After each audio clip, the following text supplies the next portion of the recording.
Pengertian abstrak.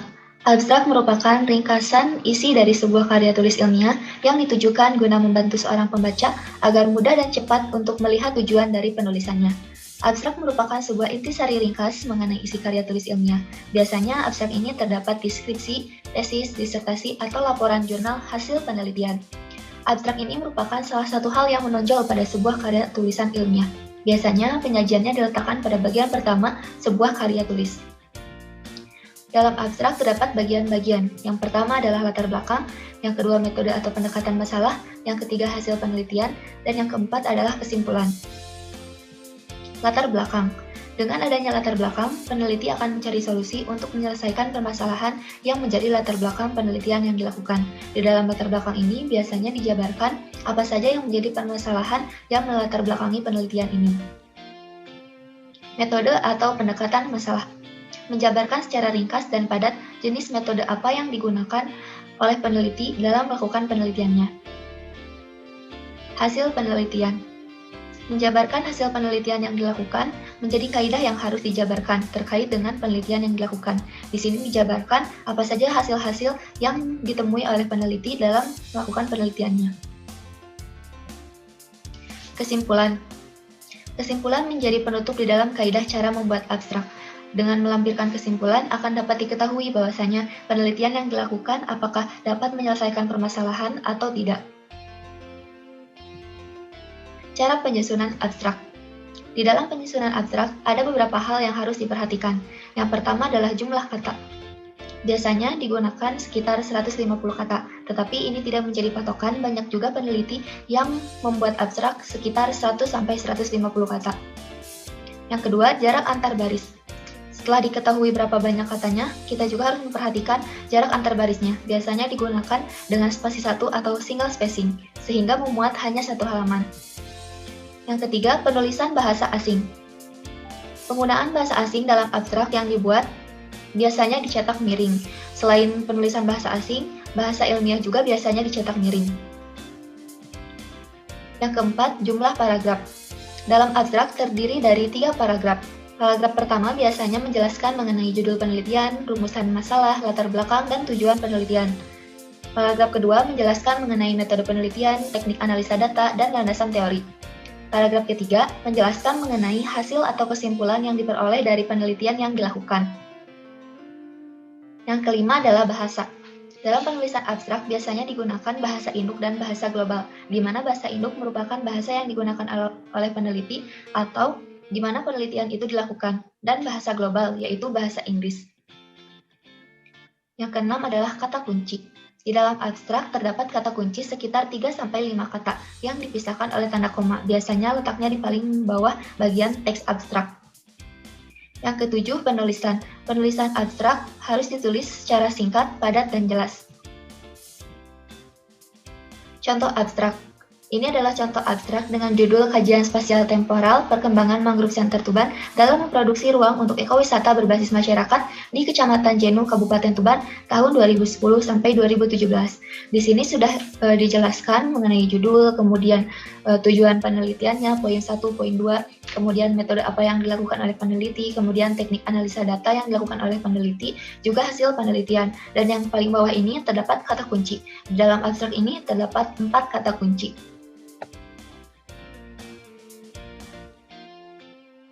Ini ada artikel ilmiah. Terdapat pengertian artikel ilmiah. Artikel ilmiah merupakan tulisan ilmiah, dapat berbentuk artikel ulasan maupun artikel penelitian dari laporan hasil penelitian yang ditulis kembali oleh para penulisnya untuk dipublikasikan dalam jurnal bereputasi. Terus ada ciri-ciri artikel ilmiah. Yang pertama, struktur sajiannya ketat. Biasanya terdiri dari bagian awal atau pendahuluan, bagian inti atau pokok pembahasan, dan bagian penutup. Yang kedua, komponen dan substansi. Terus yang ketiga, penggunaan bahasa yang digunakan dalam karya ilmiah adalah bahasa baku.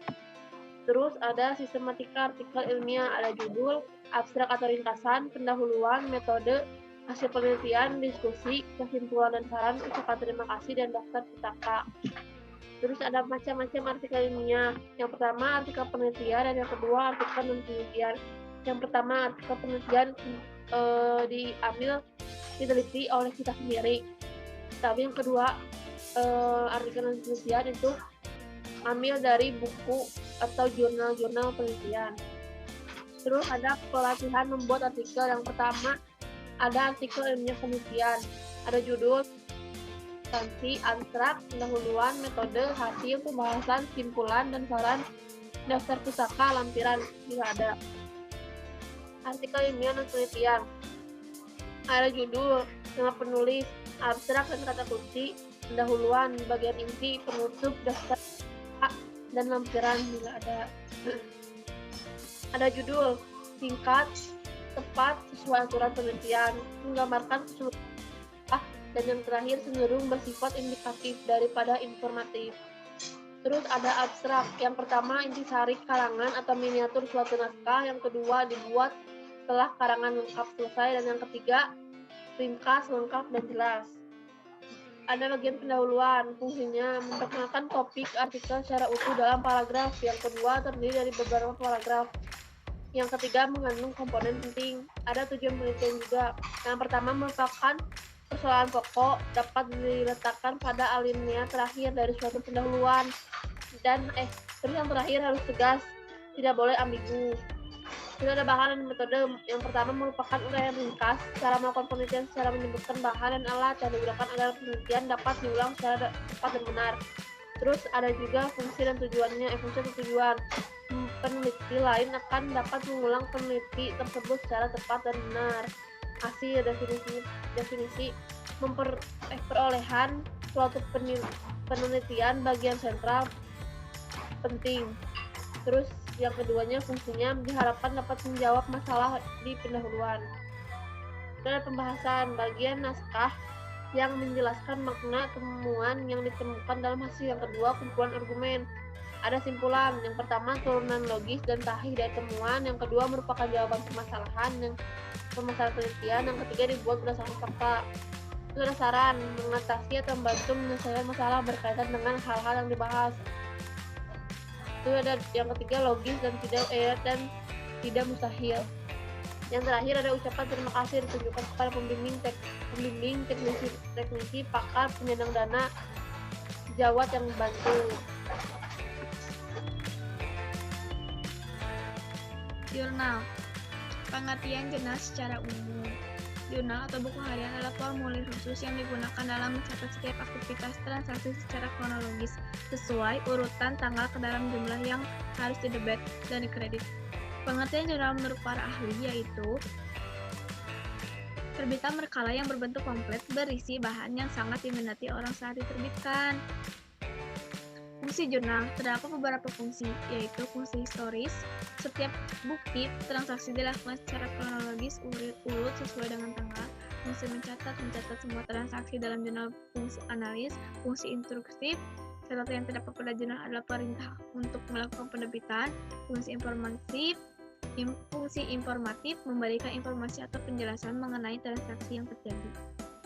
Karakteristik jurnal ada beberapa, membahas lingkup tertentu atau subjek objek tertentu, terdapat yang editorial dan kadang-kadang dewan penasehat, riset asli, publikasi di media cetak dan format elektronik atau keduanya. Penulis berasal dari komunitas akademik, penelitian, dan kadang-kadang profesional seperti dokter, ilmuwan, penelitian, dosen. Pembacanya juga biasanya dari pihak yang sama. Artikel biasanya rinci, konten bersifat ilmiah. Syarat-syarat jurnal ada beberapa. Memiliki ISSN atau International Standard Serial Number, memiliki mitra minimal berjumlah 4 orang, diterbitkan secara periodik dengan frekuensi minimal 2 kali dalam 1 tahun, memuat paling sedikit 5 artikel utama di setiap penerbitan. Jenis-jenis jurnal ada beberapa, yaitu jurnal nasional, yang kedua jurnal nasional terakreditasi, yang ketiga jurnal internasional, yang keempat jurnal internasional bereputasi.